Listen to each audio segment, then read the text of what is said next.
9-cu sual elədik. Gəldik 10-cu suala. 10-cu sualın izahına baxaq. Görək nələr var əlimizdə. K üstəgələk M. K üstəgələk M bərabərdir 8Y.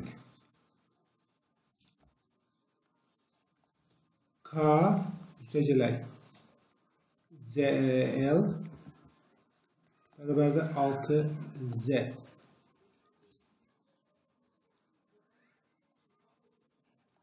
M üstəgələk L 2X-ə bərabərdir. Bunların tərəflərini bir-biri ilə toplayaq. O olacaq K üstəgələk M üstəgələk K üstəgələk L üstəgələk M üstəgələk L bərabərdir 8Y üstəgələk 6Z üstəgələk 2X.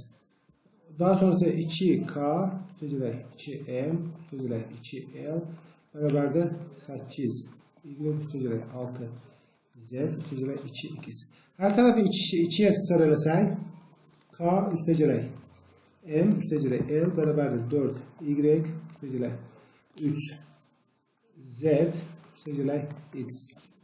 Bu isə bizim tələb olunan, bizdən nə tələb olunur? X üstəgələk 4Y üstəgələk 3Z, o da bərabərdə K üstəgələk M üstəgələk L-ya, o da B variantında demək. 10-cu sualda B variantı doğru oldu.